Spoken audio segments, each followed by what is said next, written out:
अध्यक्ष जी, आज क्या कार्यक्रम रखा है? आज का जो हमारा कार्यक्रम था वो ये था कि हम सब लोग जिला और शहर कांग्रेस कमेटी के पदाधिकारीगण, हमारे पूर्व विधायक गजराज सिंह, अरविंद शर्मा जी और गोपाल भारती जी, अरुण बाबू और हमारे SC ST के ये भाटी जी, नरेश भाटी जी और हमारी मानवी जी जो पूर्व प्रत्याशी रही है हमारे यहाँ चेयरमैन पद की हापुड़ की। तो हम सब लोग इकट्ठा होकर जो कृत्य भाजपा के जिलाध्यक्ष ने कल किया है, राहुल गांधी और अखिलेश यादव जी का पुतला फूकने का काम जो किया है, और महिला अध्यक्ष ने सबसे बड़ा कृत्य ये किया है कि रामनिवास जनता इंटर कॉलेज जो तरासराय में स्थित है, वहां की बेटियों को, बच्चियों को, स्कूल की छोटी छोटी बच्चियों को, उन्हें स्कूल में जाकर स्कूल के प्रिंसिपल को या स्कूल के जो उनके मालिक हैं उन्हें मिसगाइड किया हो या उन्होंने साथ दिया हो, उन्हें वहां से लेकर महिला शक्ति नारी बंधन के नाम से लाए और एक रैली के रूप में ला करके जो पुतला दहन उन बच्चियों के सामने, बच्चियों के साथ लगकर जो किया कृत्य उन्होंने, उसके लिए हमने आज कप्तान साहब से ये मांग की है कि या तो 24 घंटे के अंदर इन लोगों के साथ कार्रवाई की जाए, FIR की जाए और जो स्कूल है उसकी मान्यता रद्द की जाए और रामनिवास इंटर कॉलेज के जो प्रिंसिपल है उन्हें बर्खास्त किया जाए और जो प्रबंधक है उनको वहां से प्रबंधक के पद से हटाया जाए, क्योंकि स्कूल एक शिक्षा का मंदिर है और स्कूल का कोई भी पॉलिटिकल यूज नहीं कर सकता, क्योंकि वो जो हमारी बेटियां हैं सभी पॉलिटिकल पार्टी के, किसी भी पॉलिटिकल पार्टी का कोई भी आदमी हो, सभी वर्गों की, सभी धर्मों की बच्चियां वहां पढ़ती हैं। किसी का भी भाजपा, किसी का भी एक वर्ग की बच्ची को इस तरह इस्तेमाल ले जाकर जो किया है, अगर वहां कोई इंसिडेंट किसी बच्ची के साथ हो जाता तो उसका जिम्मेदार कौन होता। इसीलिए हमने ये कहा है कि राहुल गांधी जो हमारे देश के नेता है, नेता प्रतिपक्ष है, ऐसे नेता का पुतला फूक कर जो कृत्य उन्होंने किया है, लाठी डंडे चप्पल जूतों से उनके मुंह पर मारा है, तो मेरा ये चेतावनी है तमाम भाजपा वालों को और भाजपा के जिलाध्यक्षों को और उनके सभी नेताओं को और प्रशासन से भी ये मांग है, अगर 24 घंटे के अंदर इनके खिलाफ कार्रवाई नहीं हुई और गिरफ्तारी नहीं हुई तो हम लोग फिर उसके बाद सड़कों पर उतरेंगे और आंदोलन करेंगे और इस हापुड़ शहर की गली गली में योगी और मोदी के पुतले फूके जाएंगे। पार्टी द्वारा क्या कार्यक्रम रखा गया?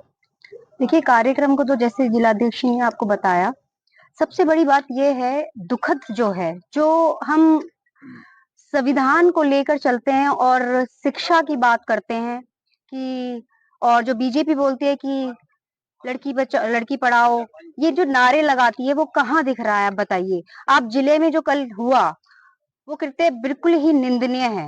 उसी को लेकर हम DM ऑफिस पहुंचे, कप्तान जी के पास पहुंचे और हमारी मांग है कि आप इसकी जल्द से जल्द कार्रवाई कीजिए, वरना कांग्रेस पार्टी बिल्कुल चुप नहीं रहेगी और हम लोग इसका विरोध करते हैं। हम समाज के लिए खड़े हैं।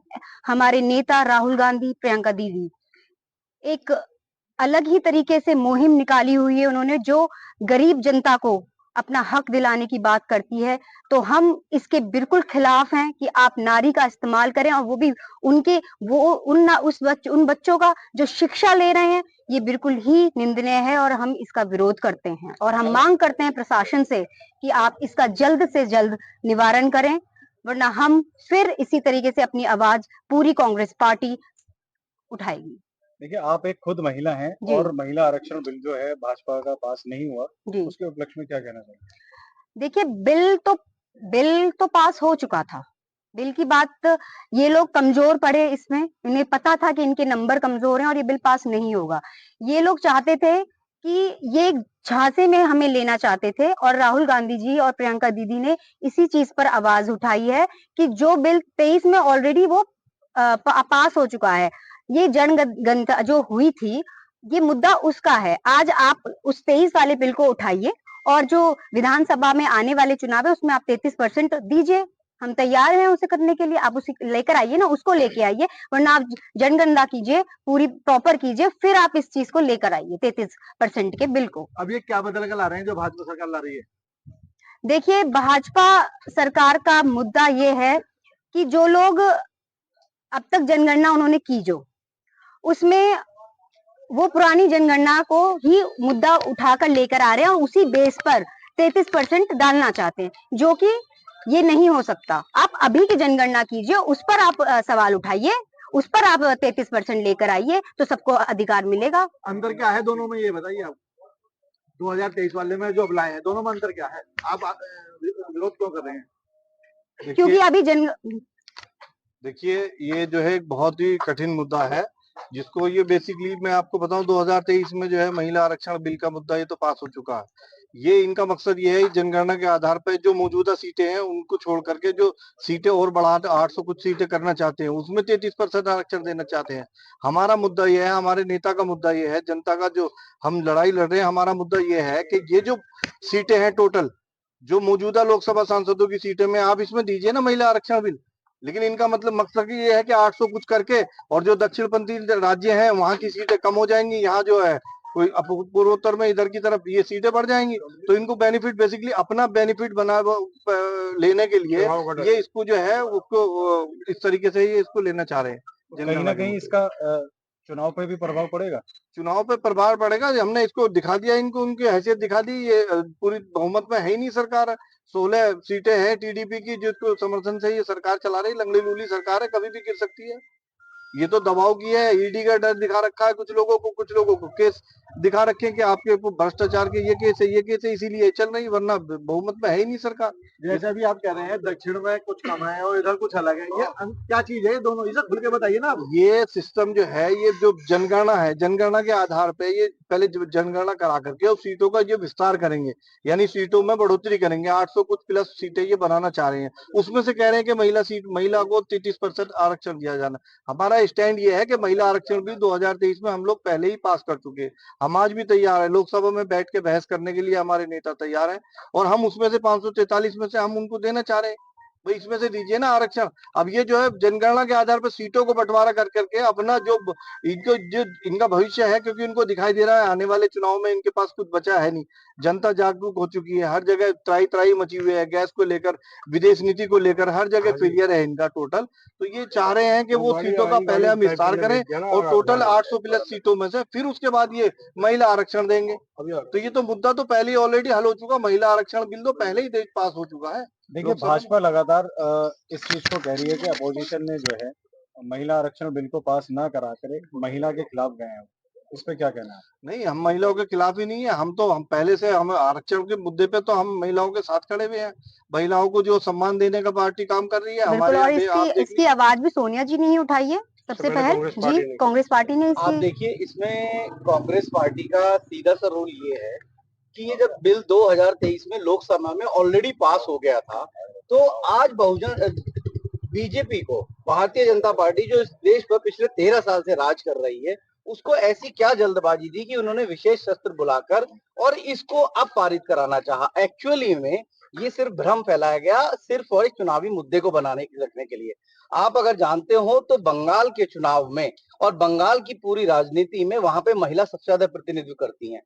उन्होंने इस मुद्दे को इसलिए लेकर आए, जबकि बिल की रिटन कॉपी में जो सांसदों को दी गई है लोकसभा में और राज्यसभा में, उसमें कहीं भी डीलिमिटेशन का जिक्र नहीं है। डीलिमिटेशन है परिसीमन। उस परिसीमन को ये करना चाहते हैं। अगर आपका मंशा सही थी तो आप 543 में से आरक्षण दीजिए ना। सोनिया जी ने ये बिल को बहुत पहले भी उठाया था, और इसको प्रियंका दीदी ने, इसको राहुल जी ने डिकोड कर कर इनके भ्रम को बाहर लेकर आए हैं। ये परिसीमन करना चाहते हैं इस वजह से, क्योंकि जैसा हमारे शहर अध्यक्ष इरफान भाई ने बोला कि ये साउथ की सीटें वहां पर परसेंटेज में कम है। ये 2029 से पहले इसको इसलिए लागू करना चाहते हैं क्योंकि जो हिंदी बेल्ट की सीटें हैं वो नंबर्स में ज्यादा हैं। तो इन्हें जो बहुमत चाहिए होगा वो हिंदी बेल्ट जो है इनके कंट्रोल में है। हिंदी बेल्ट में ये धर्म की राजनीति पे ये उनमें हावी है। साउथ की में बिल्कुल भी नहीं है, क्योंकि वहां पर एजुकेशन प्रायोरिटी है। तो बाबा साहब का जो संविधान का सबसे ज्यादा असर है वो वहां है।